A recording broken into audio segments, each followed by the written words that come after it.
حضرت ابو ذر غفاری رضی اللہ تعالیٰ عنہ فرماتے ہیں میں اپنے ماتحتوں کے حق میں بڑا سخت تھا، سخت تھی میری طبیعت، میرے غلاموں کی جرت ہی نہیں تھی کہ وہ میرے سامنے گفتگو کر سکیں اور ٹھہر بھی سکیں۔ فرماتے ہیں جس دن میں کلمہ پڑھنے گیا، جس دن میں حضور کی بارگاہ میں، تو میں نے کہا حضور کوئی خاص نصیحت؟ تو نبی پاک نے فرمایا میری نصیحت تیرے لیے یہ ہے کہ جیسا تو نے کھانا ہے ویسا ہی غلام کو کھلانا ہے، جیسا تو نے پہننا ہے ویسا ہی غلام کو پہنانا ہے۔ حضرت ابو ذر کہتے ہیں جو میرے اندر کمی تھی وہی میرے نبی نے نصیحت کر دی، جو میرے اندر کوتاہی تھی وہی غیب جاننے والے رسول نے بتلا دی۔ فرماتے ہیں میں گھر گیا، جب میں جاتا تھا تو ملازموں کا سانس خشک ہو جاتا تھا، وہ کانپنے ہانپنے لگتے تھے کہ جانے اب یہ کیا کرے گا۔ حضرت ابو ذر غفاری فرماتے ہیں میں گیا، ایک شخص سے میں نے کہا کھانا پکاؤ، کھانا پکایا، دسترخوان پہ لگایا اور اپنے سارے ملازموں کو کہا آؤ یار میرے ساتھ بیٹھ کے روٹی کھاؤ، آؤ سارے میرے ساتھ بیٹھ کے کھانا کھاؤ۔ فرماتے ہیں انہوں نے کھانا کھایا، پھر میں ان کو بازار لے گیا، جیسے کپڑے میں پہنتا تھا ویسے میں نے ان کے لیے بھی خریدے۔ فرماتے ہیں میرے غلام کہنے لگے آقا خیر تو ہے نا، خیریت تو ہے نا، کیا ہوا؟ مزاج مبارک تو ٹھیک ہے، کیا ہو گیا؟ اور یہ جو ہم فضا کو اتنا خوبصورت دیکھ رہے ہیں اور یہ جو ہم اتنی پیاری ریم جھم برستی دیکھ رہے ہیں، یہ جاری رہے گی یا ایک دن کی ہے؟ تو حضرت ابو ذر غفاری رو پڑے، کہنے لگے اب تمہیں ابو ذر غفاری بدلا ہوا ملے گا، اس لیے کہ اب میں وہ نہیں رہا، اب میں رسول اللہ کا کلمہ پڑھ کے غلام مصطفیٰ بن گیا ہوں، اب میں بدل گیا ہوں، میری طبیعت بدل گئی۔ غلاموں کے حق میں حضرت مولا علی شیر خدا غلام کو لے کر کے گئے دکان پر، حضرت مولا علی غلام کو لے کر گئے کپڑے کی دکان پر، دو جوڑے خریدے، ایک کم قیمت کا ایک زیادہ قیمت کا، ایک کم قیمت کا ایک زیادہ قیمت کا، دو جوڑے خریدے۔ جب واپس لوٹے تو غلام سے کہنے لگے تو اپنا لے لے۔ غلام کو پتا تھا کہ اس زمانے میں ہوتا کیا تھا، اس نے کم قیمت کا جوڑا اٹھایا۔ حضرت علی فرمانے لگے عجیب آدمی ہے، یہ تو تیرا نہیں، یہ تو میرا ہے۔ اس نے کہا حضور کس طرح سے؟ آپ فرمانے لگے تیرے لیے قیمتی جوڑا اس لیے خریدا ہے کہ تو جوان ہے، اور میں نے اپنے لیے اس لیے چھوٹا خریدا ہے کہ میں تو اب بوڑھا ہو گیا ہوں، مجھے تو حاجت نہیں۔ کہنے لگا حضور بوڑھے اور جوان کا مطلب نہیں، آپ علی ہیں، من کنت مولا فہذا علی علی مولا، علی مولا، آپ چونکہ مولا علی ہے اور آپ امیر المومنین ہیں، لہذا آپ نے تخت پر بیٹھنا ہے، آپ نے سلطنت کو چلانا ہے، آپ پہ نہیں ہے۔ حضرت علی فرمانے لگے تو میرا غلام بنا ہے نا، تو نے ابھی میرے نبی کا دیدار نہیں نہ کیا، تو بعد میں آیا ہے نا، اگر تو اس دور میں ہوتا تو جان جاتا کہ یہ عمل میرا ہے، پر اس کے پیچھے جو نصیحت کے پھول ہیں وہ مصطفیٰ کے عطا فرمائے ہوئے۔ تو بھائی یاد رکھیں نبی کریم سید عالم صلی اللہ تعالی علیہ وآلہ وسلم نے تعین فرمایا مزدور کے حقوق کا، تعین کیا۔ حضرت حکیم بن حزام کہتے ہیں میں حضور کی بارگاہ میں بیٹھا تھا تو نبی پاک صلی اللہ علیہ وسلم سے میں نے کہا یا رسول اللہ آپ کو کون سا آدمی پسند ہے، کون سا محنت کرنے والا پسند ہے؟ تو حضور نے فرمایا جس کے دونوں ہاتھ کام کریں، دونوں پیر چلیں اور اس کی پیشانی پر پسینہ آئے، وہ بندہ مجھے بڑا اچھا لگتا ہے۔ جس کی پسینہ آئے، آج لوگ مزدوری نہیں کرتے، دائیں بائیں دیکھتے ہیں، لوگ اپنے اندر وہ توانائی، وہ غیرت، وہ خودداری پیدا نہیں کرتے۔ بھائی گردن کو جھکا دیتا ہے خیرات کا پتھر، جہاں میں مانگنے والوں کے سر کبھی اونچے نہیں ہوتے۔ اور ایک بار کہنے لگے غیرت ہے بڑی چیز جہاں نے تگ و دو میں پہناتی ہے یہ فخر کو تاج سردارا، اپنے اندر یہ توانائی پیدا کرنی چاہیے، یہ کوشش کرنی چاہیے۔ میرے نبی کریم صلی اللہ علیہ وسلم نے فرمایا تمہارے بعض گناہ ایسے ہیں جو صرف تم مزدوری کرنے جاؤ گے تو اللہ تمہاری مزدوری کی وجہ سے ہی تمہارے گناہ معاف فرما دے گا، اللہ تمہاری محنت اور کوشش کے سبب سے تمہاری ان غلطیوں سے درگزر فرمائے گا۔ حبیب کریم سید عالم صلی اللہ علیہ وسلم نے فرمایا مزدور جب قیامت کے دن آئے گا، بھئی عالم تو آیا، صوفی تو آیا، درویش تو آیا، صحابہ تو آئے، ان کا آنا تو شفاعت کے لیے شمار کیا گیا۔ میرے مصطفیٰ نے فرمایا جب مزدور آئے گا، مزدور کی سب سے بڑی غلطی یہ ہے کہ مزدور اپنے آپ کو نیچ سمجھتا ہے، مزدور کی سب سے بڑی غلطی یہ ہے کہ یہ اپنے آپ کو چھوٹا سمجھتا ہے، اس کی زیادتی یہ ہے کہ یہ اپنی سوچ کو بڑا نہیں کرتا، یہ سمجھتا ہے نہیں کہ بھئی میں تو دو ہاتھوں کی محنت کی کمائی کھاتا ہوں، یہ آرزو کرم اور میں آپ سے کروں، یہ بھیک اس کو دیجیے جس کا خدا نہ ہو۔ مزدور کی زیادتی یہ ہے کہ یہ اپنے آپ کو چھوٹا جانتا ہے۔ میرے مصطفیٰ نے فرمایا جب مزدور محنت کرنے والا قیامت کے دن آئے گا تو اس کا چہرہ اس طرح چمکے گا جس طرح 14ویں کا چاند چمکا کرتا ہے، اس قدر اس کا چہرہ چمکے گا جب آئے گا وہ صبح قیامت۔ میرے بھائیو مزدور ایک عظیم شخصیت کا نام ہے، محنت کرنا، اپنے دونوں ہاتھوں سے مشقت کرنا، جدوجہد کرنا۔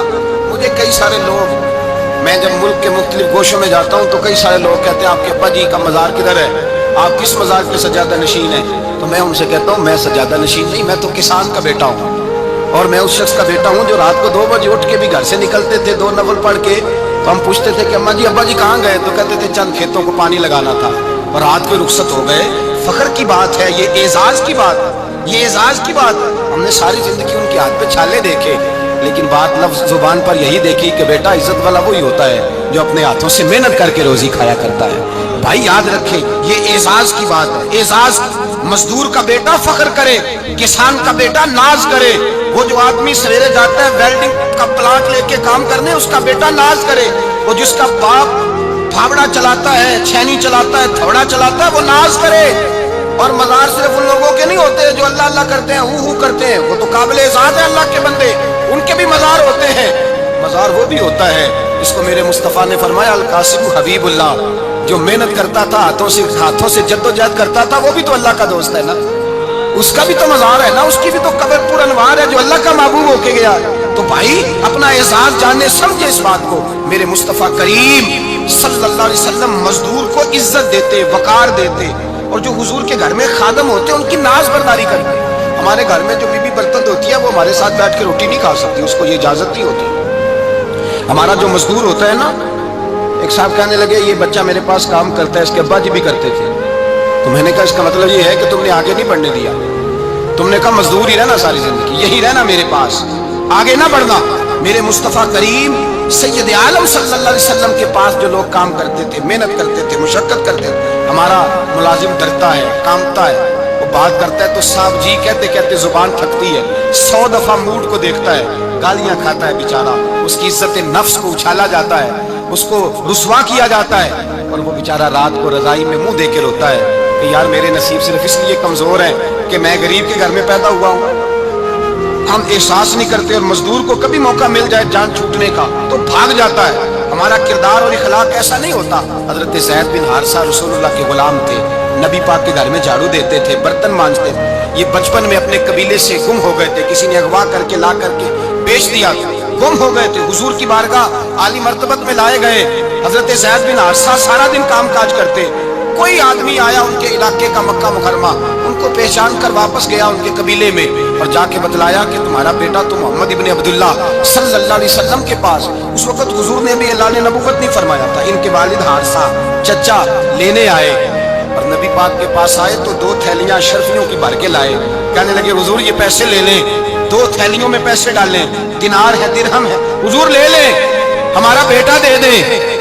नबी पाक सल्लल्लाहु अलैहि वसल्लम ने फरमाया तुम्हें गलती लग गई है, पैसे पीछे हटाओ, मैं ज़ैद को बुलाता हूँ, मैं ज़ैद को, इधर देखिएगा, मैं ज़ैद को, मैं उसे बुलाता हूँ, अगर वो जाना चाहे तुम्हारे साथ तो मुझे एतराज नहीं ले जाना। सच्चा बाप कहने लगे आप अजीब बात करते हैं, वो गुलामी छोड़ के नहीं जाएगा, आप अजीब बात करते हैं, वो मजदूरी छोड़ के बादशाही इख्तियार नहीं करेगा। हम खाते पीते लोग हैं, उसकी माँ तरस गई है, उसको मिलने को बहनें रोती हैं, वो जाएगा नहीं। मेरे हबीब ने फरमाया तुमने अभी ये जायका चखा नहीं, तुम्हें इसका पता नहीं, तो मैं बुलाता हूँ, अगर जाना चाहे तो पैसों की जरूरत नहीं, ले जाना। हजरत ज़ैद को पैगाम दिया, आए, हुजूर ने फरमाया वो तुम्हारे वालिद खड़े हैं, वो चचा हैं, लेने आए। जनाब ज़ैद गए, बाप के गले से लगे, बिछड़े हुए बाप बेटा एक दूसरे को मिलके खुल के रोए।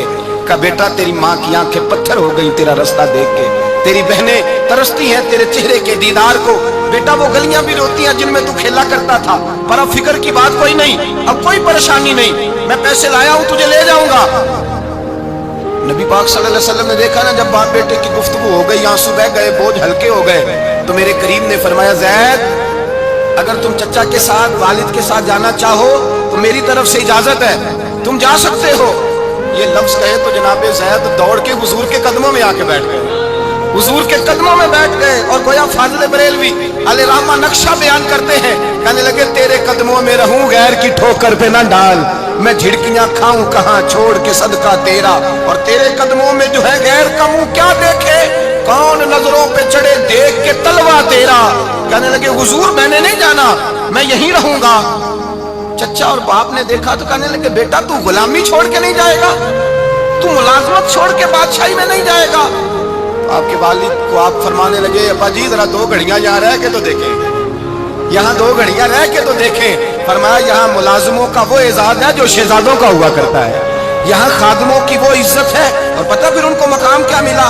ये वाहशाबियां जिनका नाम अल्लाह ने कुरान पाक में बयान फरमाया है, नाम अल्लाह ने कुरान मजीद में बयान फरमाया। हुजूर का अपने गुलामों के साथ जो ताल्लुक था, अपने मुलाजिमों के साथ जो रिश्ता था, बड़ा आदमी आता ना, बड़ा आदमी, तो लोगों की सांस सूख जाते हैं, उठ के मिलते हैं, बड़ा कुछ करते हैं। मजदूर आता है तो लोग ओए कह के पुकारते हैं, इनको खबर ही नहीं कि इस शख्स का एजाज कितना है। हजरत अनस बिन मालिक रदी अल्लाह ताला अन्हु फरमाते हैं, मैं छोटा सा था, मेरी अम्मा मुझे हुजूर के घर छोड़ गई, मैंने 10 साल नौकरी की नबी पाक की। कितने साल बोलिए?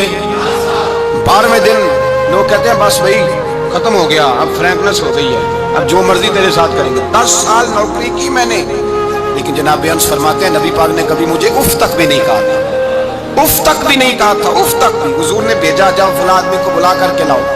हजरत अनस बिन मालिक रदी अल्लाह ताला अन्हु फरमाते हैं, मैं बुलाने गया, बच्चा था छोटा सा, रस्ते में बच्चे खेल रहे थे तो मैं उनके साथ खेलने लगा, महव हो गया, मुझे पता ही ना चला वक्त का। हुजूर ने जब मुझे भेजा तो फरमाया जल्दी जाना और जल्दी आना। अब मुझे खबर ही नहीं पड़ी, देर हो गई। हुजूर वहां इंतजार कर करके खुद तशरीफ लाए। तो जब नबी पाक आए तो मैं बच्चों के साथ खेल रहा था।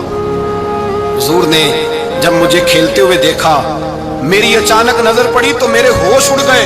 हुजूर ने तो कहा था जल्दी आना, और मैं यहाँ खेलने लगा, यहाँ इतना उलझा के मुझे ख्याल नहीं रहा किस काम आया हूँ।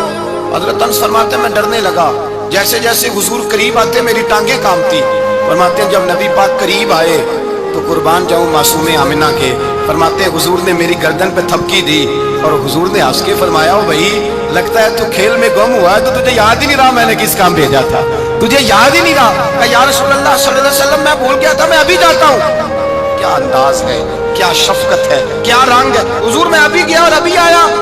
नबी पाक ने फरमाया नहीं यार तू खेल, मैं खुद ही चला जाता हूँ, तू खेल यहाँ मैं खुद जाता। ये एजाज, ये फजीलत, ये दर्जा किसने जर्रों को उठाया और सहरा कर दिया, ये किसने कतरों को मिलाया और दरिया कर दिया, ये किसकी हिकमत ने यतीमों को किया दुर्रे यतीम और गुलामों को दुनिया भर का मौला कर दिया। ये किसने इतना। मेरे भाई मजदूर को हुजूर ने एजाज दिया। नबी पाक अपने हाथ से काम करने वाले के साथ उसने सुलूक करते, मोहब्बत करते, प्यार करते। एक बूढ़ी अम्मा थी जो मस्जिद में झाड़ू देने की मजदूरी करती थी। क्या काम करती थी? दुआ करें अल्लाह हम सबको मस्जिद की सफाई की तौफीक अता फरमाए। बूढ़ी अम्मा थी, मस्जिद की सफाई करती थी, नौकरी करती थी, बीमार हो गई। बुखारी शरीफ में मौजूद है, अल्लाह के महबूब सल्लल्लाहु अलैहि वसल्लम रोज तीमारदारी करने जाते। एक वक्त ऐसा आया कि दिन में 2 मरतबा हुजूर तीमारदारी करने जाते। एक शाम नबी पाक ने फरमाया इसका इंतकाल हो जाए तो मुझे इत्तला करना। सहाबा कहते हैं रात के वक्त उनका इंतकाल हुआ, ठंड का मौसम था, हमने हुजूर को तकलीफ देना मुनासिब न समझा, हमने दफन कर दिया। सवेरे अल्लाह के हबीब ने पूछा तुमने मुझे इत्तला क्यों नहीं दी? हुजूर सर्दी बड़ी थी। कौन जाता है मजदूरों के जनाजों में, कौन जाता है मजदूरों के जनाजे में। यहाँ तो अब जनाजे भी सियासी हो गए हैं, अब तो कोई बहुत बड़ा अमीर आदमी फौत हो जाए तो वहाँ रश होता है, वहाँ रश होता है, गरीबों का तो जनाजा भी कोई नहीं पड़ता। हजरत जनाब सैयदना अबू हुरैरा रज़ी अल्लाह ताला अन्हु फरमाते हुजूर ने फरमाया मुझे इत्तला क्यों नहीं दी? तुम्हें उसके एजाज का नहीं पता? वो मजदूर थी, मस्जिद में झाड़ू देती थी, तुमने खबर ही नहीं दी। हुजूर विसाल हो गया, फरमाया चलो मुझे बताओ कब्र कहाँ है।